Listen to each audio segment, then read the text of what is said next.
प्रधानमंत्री नरेंद्र मोदी गुरुवार को देश में ऑक्सीजन के मसले पर हाई लेवल मीटिंग कर चुके हैं। इसमें उन्होंने देश में ऑक्सीजन का प्रोडक्शन बढ़ाने और उसकी सप्लाई का रिव्यू किया।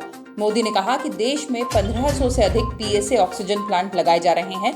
इन ऑक्सीजन प्लांट्स के जरिए 4 लाख से अधिक ऑक्सीजन बेड को सपोर्ट मिलेगा। इंस्टेंट मैसेजिंग ऐप व्हाट्सएप अपनी विवादित पॉलिसी को लेकर बैकफुट पर नजर आ रहा है। दिल्ली हाई कोर्ट में व्हाट्सएप ने बताया कि उसने अपनी प्राइवेसी पॉलिसी को फिलहाल रोक दिया है। व्हाट्सएप ने कहा कि जब तक डेटा प्रोटेक्शन बिल कानून नहीं बन जाता तब तक हम यूजर्स को अपनी प्राइवेसी पॉलिसी अपनाने को मजबूर नहीं करेंगे। प्रधानमंत्री नरेंद्र मोदी के कैबिनेट के नए रेल मंत्री अश्विनी वैष्णव गुरुवार को अपना कार्यभार संभालते ही एक्शन मोड में नजर आए। सबसे पहले उन्होंने ऑफिस में अधिकारियों और कर्मचारियों के काम का समय में बदलाव किया।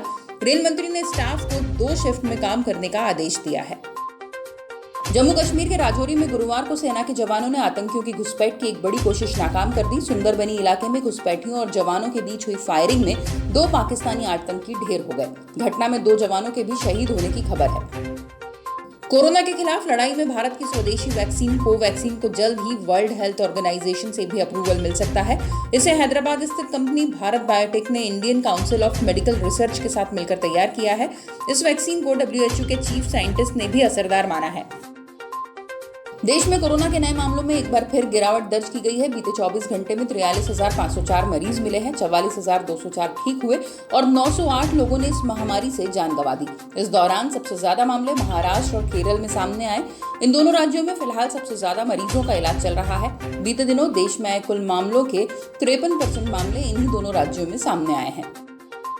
दुनिया में बीते दिन 4,68,187 लोगों की कोरोना रिपोर्ट पॉजिटिव आई है। इस दौरान 3,64,573 लोगों ने कोरोना को मात दी और 8,230 लोगों की संक्रमण की वजह से जान भी गई। सबसे ज्यादा मामले एक बार फिर ब्राजील में सामने आए। भारत और इंडोनेशिया में भी कोरोना के मामले लगातार बढ़ रहे हैं। चीन की सत्तारूढ़ कम्युनिस्ट पार्टी अपनी स्थापना का शताब्दी वर्ष मना रही है। इस बीच चीनी राष्ट्रपति शी जिनपिंग ने ताइवान, हांगकांग को लेकर आक्रामक बयान दिए हैं। इस नई आक्रामक आवाज के पीछे एक नौकरशाह है, नाम है झाओ लिजियान। लिजियान चीन के विदेश विभाग के प्रवक्ता हैं। भारत श्रीलंका वनडे और T20 सीरीज पर कोरोना का साया मंडराने लगा है। इंग्लैंड से खेलकर लौटी श्रीलंकाई टीम के batting coach grant flower corona positive पाए गए हैं। इससे पहले श्रीलंका से सीरीज खेलने वाली इंग्लैंड की टीम 3 खिलाड़ी सहित 7 सदस्य पॉजिटिव पाए गए थे। भारत श्रीलंका सीरीज 13 जुलाई से शुरू हो रही है। पहले 3 वनडे मैच होने हैं, इसके बाद 3 T20 मुकाबले खेले जाने हैं। करीब 15 दिन से निष्क्रिय हुआ मानसून दोबारा एक्टिव हो रहा है। मौसम विभाग ने बंगाल की खाड़ी से चलने वाली मानसूनी हवा के गुरुवार से धीरे धीरे देश के पूर्वी इलाके के कुछ हिस्सों में पहुंचने का अनुमान जताया है। इससे मध्य प्रदेश, छत्तीसगढ़ और महाराष्ट्र में हल्की से तेज बारिश होने की संभावना है।